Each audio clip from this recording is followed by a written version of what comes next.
வணக்கம் விவசாய சொந்தங்களே. காலங்கள் மாறும்போது காட்சிகள் மாறுகின்றன, காட்சிகள் மாறும்போது நாமும் மாறிக்கொள்கின்றோம். ஒரு மாற்றத்திற்கான களம் நமது விவசாய களஞ்சியம். நமது விவசாய களஞ்சியம் சேனலை சப்ஸ்கிரைப் செய்து கொள்ளுங்கள். அப்போ தான் நாம் போடக்கூடிய ஒவ்வொரு வீடியோவும் உங்களை வந்தடையும்.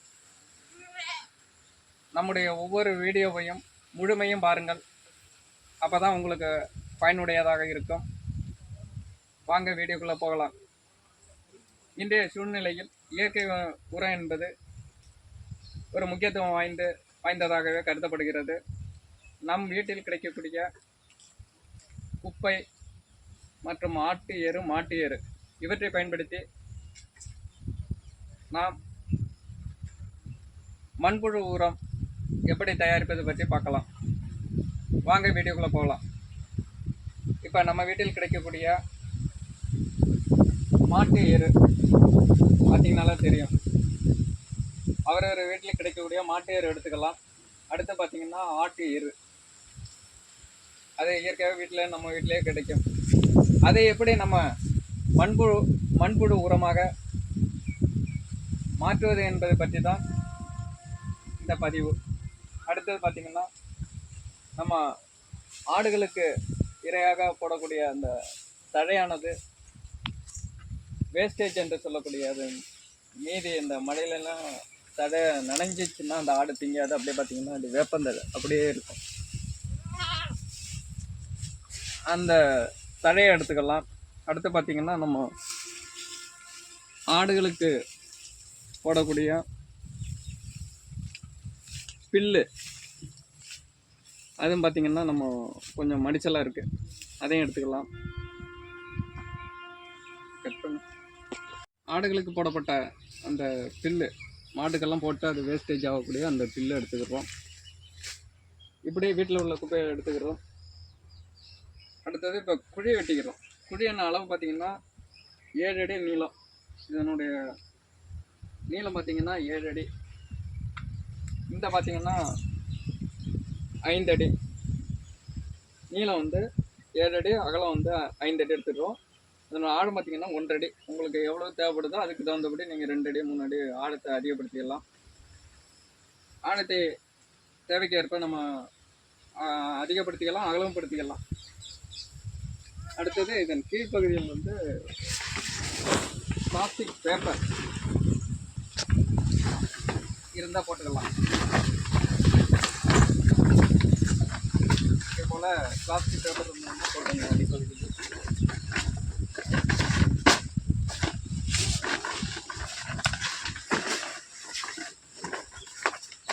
இதன் நடைமுறையில் போடுவதனால் மழை பெய்யும் போது அடையில் மேலே தண்ணி கீழே இறங்காமல் சத்துக்கள் கீழ் சென்று விடாமல் இருக்கும். இரண்டாவது பார்த்திங்கன்னா, அந்த மரத்தின் வேறு கீழே இருந்து வரும்போது அதன் மேல் வராமல் அப்படியே இருக்கும்.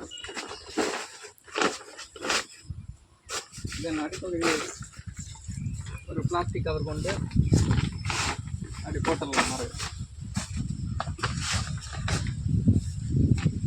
இதன் பிறகு அடிப்பகுதியில் போட்டுடுறோம். அடுத்து பார்த்தீங்கன்னா, இந்த இலைத்தழைகளை அள்ளி போட்டுடலாம்.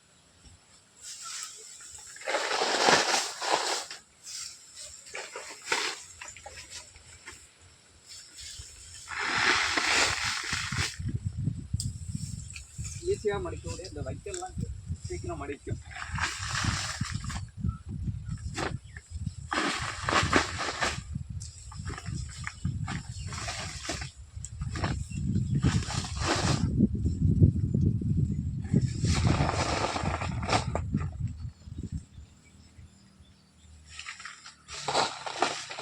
நல்லா பரவலாக போட்டுடுறோம்.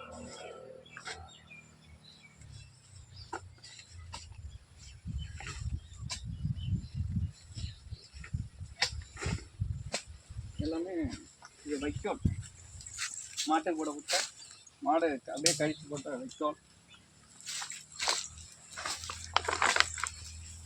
குப்பை பில்லு, தழை அடுத்து பார்த்திங்கன்னா இந்த குப்பையெல்லாம் இப்போ மட்டத்துக்கு தள்ளி விட்டுட்டோம். ஒரு 1/2 அடிக்கு அந்த குப்பையை எல்லாத்தையுமே கீழே போட்டோம்.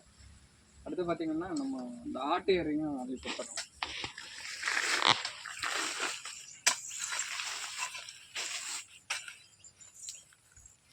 ஆட்டு எரு வைக்கக்கூடாது.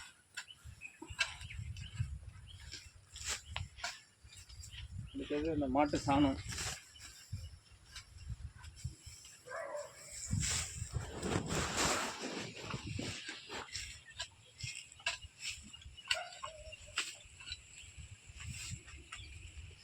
இதே போல்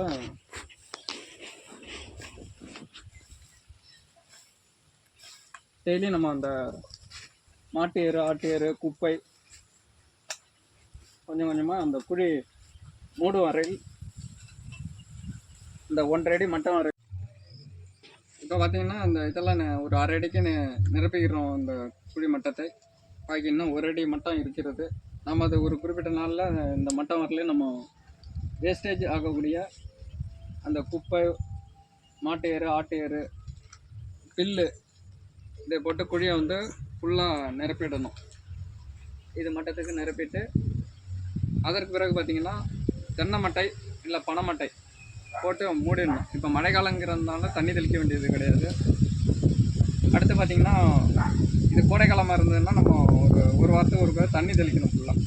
அப்போ தான் அந்த மக்கி மண்புழுவானது உற்பத்தி ஆகும். இது குறிப்பிட்ட நாளில் பார்த்திங்கன்னா ஒரு 30 நாளில் இப்போ ஈரமாக இருக்கிறதுனால மழைக்காலமாக இருக்கிறதுனால மண்புழுவானது ஒரு 30 நாட்களில் பார்த்திங்கன்னா அடிப்பகுதியெல்லாம் ஆட்டோமேட்டிக்காக உற்பத்தி ஆகிடும். அது மண்புழு உற்பத்தி ஆகும்போது அதன் கழிவுகளானது இந்த குழியிலே அப்படியே இருக்கும். நம்ம ஒரு 60 நாள் கழித்து பார்த்தோம்னா இந்த குழி மட்டத்துக்கு பார்த்தோம்னா அடிப்பகுதி ஃபுல்லாக மக்கி உரமாயிடும். குழி மட்டமானது ஃபுல்லாக மூடிடணும். இந்த மட்டத்துக்கு உரம் ஃபுல்லாக பரப்பியவுடன் மேலே வந்து மட்டை தென்னை மட்டை இருந்தாலும் போடலாம், இல்லை பனை மட்டை ஏதோ ஒன்று குழியை மூடிடணும். மூடிய பிறகு ஒரு 60 நாள் கழித்து பார்த்திங்கன்னா அடிப்பகுதியானது நன்கு மக்கி மண்புழுவானது உற்பத்தி ஆகி அதன் கழிவுகள் அப்படியே குழியிலே இருக்கும். அதன் பிறகு நம்ம அந்த உரத்தை எடுத்து பயன்படுத்திக்கலாம். நன்றி மக்களை. இந்த வீடியோ பிடித்திருந்தால் லைக் பண்ணுங்கள், ஷேர் பண்ணுங்கள், கமெண்ட் பண்ணுங்கள். நம்மளுடைய விவசாய கலைஞர் சேனலை சப்ஸ்கிரைப் செய்து கொள்ளுங்கள். நன்றி மக்களை.